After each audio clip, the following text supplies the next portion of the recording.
بسم اللہ الرحمن الرحیم۔ تمام مسلمانوں کی پیاری ماں حضرت بی بی عائشہ صدیقہ رضی اللہ تعالی عنہا کی خدمت اقدس میں ایک مرتبہ ایک عورت حاضر ہوتی ہیں، حاضر ہو کر عرض کرتی ہیں کہ مجھے پیارے آقا صلی اللہ تعالیٰ علیہ وآلہ وسلم کا حجرہ انور، آپ صلی اللہ تعالیٰ علیہ وآلہ وسلم کی قبر انور کی زیارت کروائیے۔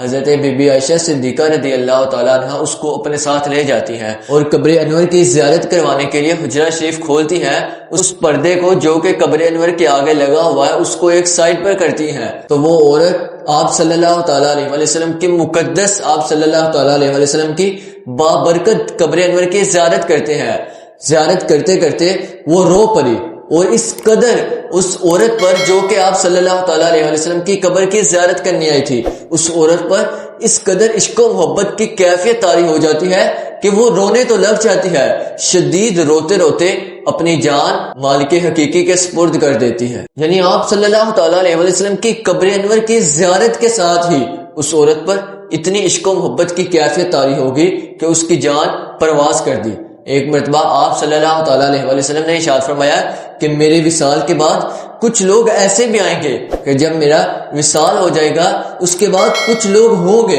جو کہ یہ تمنا کریں گے، خواہش کریں گے کہ ان کا جتنا مال ہے، ان کی جو بھی اولاد ہے، سب کچھ وہ دے دے اور ان دینے کے بدلے اپنی مال جان اولاد کے بدلے میری زیارت کرے۔ ایسے بھی لوگ آئیں گے، وہ تمنا کریں گے کہ سب مال اولاد دے کر آپ صلی اللہ تعالیٰ علیہ وسلم کی زیارت کریں۔ آپ اس خاتون کا عشق رسول دیکھیں جو کہ آپ صلی اللہ تعالیٰ علیہ وسلم کی قبر انور کی زیارت کرنے آئی تھی، وہ روتے روتے اتنی اس پر عشق و محبت کی کیفیت طاری ہوئی کہ اس نے روتے روتے اپنی جان بارگاہ رسالت صلی اللہ تعالیٰ علیہ وسلم میں ہی پیش کر دی۔ اسی طرح ہمارے صحابہ کرام تھے جو کہ آپ صلی اللہ تعالیٰ علیہ وسلم سے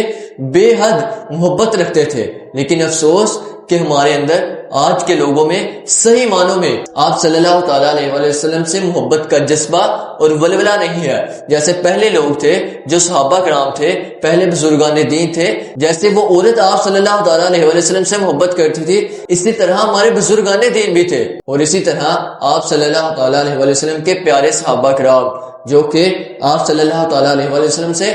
بے انتہا محبت رکھتے تھے، اور وہ لوگ صرف اپنی زبانی طور پر ہی نبی کریم صلی اللہ تعالیٰ علیہ وسلم سے محبت کا دم نہیں بھرتے تھے، بلکہ وہ اپنے عمل مبارک سے، عمل سے اس کا ثبوت دیا کرتے تھے۔ ان کے عمل سے، ان کے کردار سے، ان کے اخلاق سے پتہ چلتا تھا کہ یہ لوگ آپ صلی اللہ تعالیٰ علیہ وسلم سے محبت رکھتے ہیں، آپ صلی اللہ تعالیٰ علیہ وسلم سے عشق کرتے ہیں۔ ہمیں بھی چاہیے کہ ہم آپ صلی اللہ تعالیٰ علیہ وسلم کی سیرت پڑھیں، آپ صلی اللہ تعالیٰ علیہ وسلم کے فرامین پر عمل کریں، اور آپ صلی اللہ تعالیٰ علیہ وسلم سے صرف زبانی طور پر ہی محبت نہ کریں بلکہ عملی طور پر محبت کریں۔